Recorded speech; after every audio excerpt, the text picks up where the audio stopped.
دوران طالب علم میں میرے اوپر اس قدر مصیبتیں کا پہاڑ نازل ہوا کہ میں مصیبت کے وقت اس آیت کریمہ کو پڑھ لیا کرتا تھا، ان مع العسر یسرا فان مع العسر یسرا، اور کثرت سے اس آیت مبارکہ کی تلاوت کیا کرتا تھا۔ اس کے بعد حضور غوث اعظم رضی اللہ تعالیٰ عنہ نے اپنے اساتذہ کرام سے ظاہری علم حاصل کیا، اور ظاہری علم حاصل کرنے کے بعد آپ نے باطنی علم میں قدم رکھا، اور روحانیت کی منزل پر آپ پہنچ کر کے بڑے بڑے مجاہدات کیے، ریاضات کیے۔ اس دوران حضور غوث اعظم رضی اللہ تعالیٰ عنہ خود ہی ارشاد فرماتے ہیں کہ 40 دنوں تک میں بھوکا پیاسا رہتا تھا، اور کبھی کھانے پینے کی نوبت نہ آتی تھی، اور کبھی بھوک کی کیفیت ستاتی تھی تو میں مباح گری پڑی چیزوں کو کھا لیا کرتا تھا۔ اسی درمیان آپ کے اوپر جذب و شکر کی کیفیت طاری ہو گئی، اس قدر اللہ تبارک و تعالیٰ کی عبادت و ریاضت میں مصروف رہے کہ آپ خود ہی بیان فرماتے کہ 40 سال تک میرا یہ مشغلہ رہا کہ عشاء کی نماز سے لے کر کے صبح فجر تک بلا ناغہ ایک قرآن پاک کو مکمل تلاوت کر لیا کرتا تھا۔ دوسری روایت میں آپ کا جو خادم تھا انہوں نے بیان فرمایا کہ میں 40 سال تک اپنی آنکھوں سے حضور غوث اعظم رضی اللہ تعالیٰ عنہ کی زندگی کو ملاحظہ کیا کہ حضور غوث اعظم رضی اللہ تعالیٰ عنہ نے عشاء کے وضو سے فجر کی نماز 40 سال تک ادا فرمائی ہے۔ یہ ہے حضور غوث اعظم رضی اللہ تعالیٰ عنہ کی ذات اقدس۔ اس کے بعد آپ کے اوپر جذب و کیفیت طاری ہو جاتی، اور آپ ایوان و کسرا اور کھنڈرات میں چلے جاتے جہاں پر اللہ تبارک و تعالیٰ کے عبادت و ریاضت میں اسم الہی میں مستغرق ہو کر کے اپنی زندگی کو گزارا کرتے تھے۔ درود پاک پڑھیں، اللہم صلی علی سیدنا مولانا محمد بارک وسلم، صلو علیہ وسلم وسلام علیکہ یا رسول اللہ صلی اللہ تعالیٰ علیہ وسلم۔ صفوں کے بیچ میں جو خالی جگہ پڑی ہے اس کو پر کر لیں، اور جو لوگ باہر حضرات کھڑے ہیں اسے میں گزارش کروں گا کہ جگہ کو پر کر لیں۔ ایک بار اور درود پاک پڑھیں، اللہم صلی علی سیدنا مولانا محمد بارک وسلم، صلو علیہ وسلم وسلام علیکہ یا رسول اللہ صلی اللہ تعالیٰ علیہ وسلم۔ حضرت شیخ احمد یحییٰ سلیفی بیان فرماتے ہیں کہ حضور غوث اعظم رضی اللہ تعالیٰ عنہ ایک مرتبہ جنگلوں میں جا کر کے اللہ تبارک و تعالیٰ کی عبادت و ریاضت میں مصروف رہتے ہیں،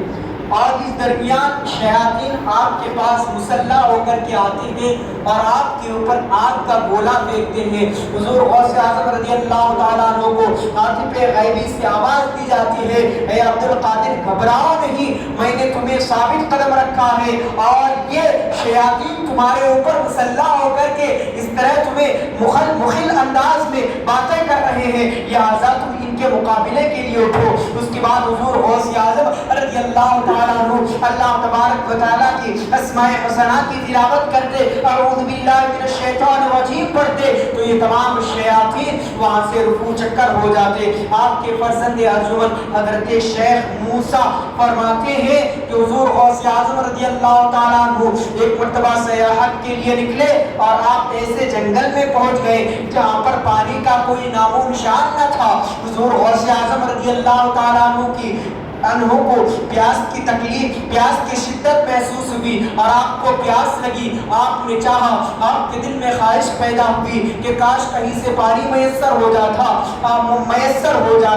لیکن آپ کا یہ خیال فرمانا تھا کہ جو ہی آپ کے سر کے اوپر بادل امڑ آیا اور تھوڑی ہی دیر میں بارش ہونے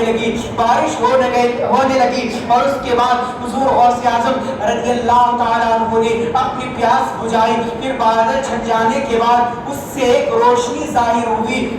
اس روشنی سے یہ آواز آئی کہ اے عبد القادر، میں تمہارا رب ہوں، اور میں نے تمہارے لیے تمام حرام چیزوں کو حلال کر دیا ہے۔ یہ سن کر کے حضور سیدنا شیخ عبد القادر جیلانی فوراً پڑھتے ہیں اعوذ باللہ من الشیطان الرجیم۔ اس کے بعد وہ روشنی غائب ہو جاتی ہے، اور پھر اس روشنی سے جو دھواں تھا دھویں کی شکل میں آسمان میں پھیل جاتا ہے، اس سے آواز آتی ہے اے عبد القادر آج تو تم اپنے علم کے بدولت بچ گئے، ورنہ اس سے پہلے 70 اولیاء کرام کو اسی مقام میں نے غارت کر دیا ہے، ان کی ولایت کو سلب کر لیا ہے۔ اے عزیزان ملت اسلامیہ، اس کے بعد حضور سیدنا شیخ عبد القادر جیلانی فرماتے ہیں اے ابلیس لعین سن لے، مجھے میرے علم نے نہیں بچایا، علم تو تیرے پاس بھی تھا، مجھے میرے اللہ تبارک و تعالیٰ نے کے فضل نے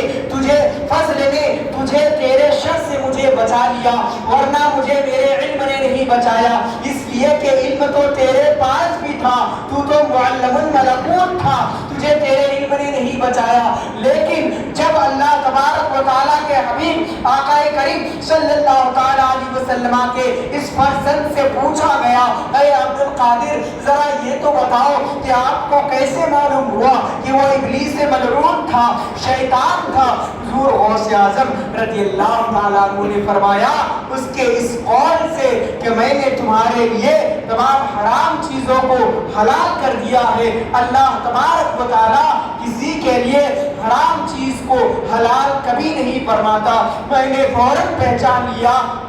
یہ ابلیس مردود کا کام ہے، یہ شیطان کا کام ہے۔ دیکھا آپ نے حضور غوث اعظم رضی اللہ تعالیٰ عنہ کا مقام و مرتبہ کیا ہے، جس مقام پر 70 اولیاء کرام اپنی ولایت کو بچا نہ سکے، لیکن حضور غوث اعظم رضی اللہ تعالیٰ عنہ نے اللہ تبارک و تعالیٰ کے فضل و کرم سے شیطان کو مات دے دیا۔ درود پاک پڑھیں اللہم صلی علی سیدنا مولانا محمد بارک وسلم صلو علیہ وسلم علیکہ یا رسول اللہ صلی اللہ تعالیٰ علیہ وسلم۔ یاد دہانی کے لیے ایک بات یاد رکھیں، حضور غوث اعظم رضی اللہ تعالیٰ عنہ کے مجالس میں آپ شریک ہوتے ہیں، محفلیں منعقد کی جاتی ہیں، اور آپ کو یہ بات یاد رکھنا ضروری ہے کہ حضور غوث اعظم رضی اللہ تعالیٰ عنہ کے پیر و مرشد کا نام حضرت شیخ ابو سعید المخزومی رضی اللہ تعالیٰ عنہ ہے۔ ایک دن حضور غوث اعظم رضی اللہ تعالیٰ عنہ نے اپنے آپ سے وعدہ کر لیا، اللہ تعالیٰ سے وعدہ کر لیا کہ میں اس وقت تک نہ تو کچھ کھاؤں گا نہ کچھ پیوں گا جب تک اللہ تبارک و تعالیٰ مجھے نہ کھلائے نہ پلائے۔ اللہ اکبر کبیرہ۔ اسی درمیان عبادت و ریاضت میں 40 دن بیت گئے، نہ تو آپ نے 40 دنوں تک کچھ کھایا نہ کچھ پیا، اور آپ نے اللہ تبارک و تعالیٰ سے وعدہ کر لیا۔ اب وعدہ پورا کرنا اللہ تبارک و تعالیٰ کے ذمہ کرم میں ہے۔ اللہ تبارک و تعالیٰ سے وعدہ کر لیا، 40 دن بیت گئے۔ 40 دن کے بعد حضرت ابو سعید مخزومی کا گزر ہوتا ہے، اور حضرت شیخ عبد القادر جیلانی کو ہاتھ پکڑ کر کے اپنے گھر میں لے جاتا ہے، دعوت دی جاتی ہے اور کھانا کھلایا جاتا ہے۔ کھانا کھلانے کے بعد آپ سے کہتے ہیں آپ کے پیر و مرشد حضرت شیخ ابو سعید مخزومی کہ میں یہ اپنی طرف سے نہیں کھلا رہا ہوں، بلکہ اللہ تبارک و تعالیٰ کے حکم سے تمہیں کھلا اور پلا رہا ہوں۔ یہ شان ہے حضور سیدنا شیخ عبد القادر جیلانی کی۔ اسی لیے بریلی کے شاہ امام احمد رضا خان فاضل بریلوی علیہ رحمت و رضوان ارشاد فرماتے ہیں قسمیں دے دے کے کھلاتا ہے پلاتا ہے تجھے، تیرا چاہنے والا تیرا پیارا اللہ تیرا۔ یہ شان حضور سیدنا شیخ عبد القادر جیلانی کی ہے، لیکن ہم حضور غوث اعظم رضی اللہ تعالیٰ عنہ کے کرامات اور ان کے فضائل و مناقب کو سننے میں مصروف ہو جاتے ہیں اور عمل کا کوئی پتہ نہیں۔ حضور غوث اعظم رضی اللہ تعالیٰ عنہ نے اپنے اخلاق و کردار سے اپنے عمل سے کبھی آپ نے شریعت کے خلاف کوئی کام انجام نہ دیا، کبھی آپ نے اس زبان سے جھوٹ نہ بولا، کبھی اس زبان سے کسی کو تکلیف نہ پہنچائی، کبھی اللہ تبارک و تعالیٰ کے حکم کی عدولی نہ کی، اور کبھی نمازوں کو نہ چھوڑا، کبھی احکام خداوندی کی نافرمانی نہ کی۔ اگر ہم صحیح معنی میں حضور غوث اعظم سے محبت کرتے ہیں تو شریعت کے مطابق آپ بھی اپنی زندگی کو گزارنا شروع کر دیں، اس لیے کہ جو انسان اللہ اور اس کے رسول کے بتائے ہوئے طریقے پر چل کر کے اپنی زندگی کو گزارتا ہے، یقیناً وہ اس دنیا میں بھی سرخروئی ہوتا ہے اور قیامت میں بھی اور میدان میدان آخرت میں بھی اللہ تبارک و تعالیٰ ایسے بندے کو اونچا مقام عطا فرمائے گا۔ انہی چند جملوں کے ساتھ میں اپنی گفتگو کو ختم کر رہا ہوں۔ وما علینا الا البلاغ المبین، استغفر اللہ ربی من کل ذنب واتوب الیہ۔ تو حضرات سنت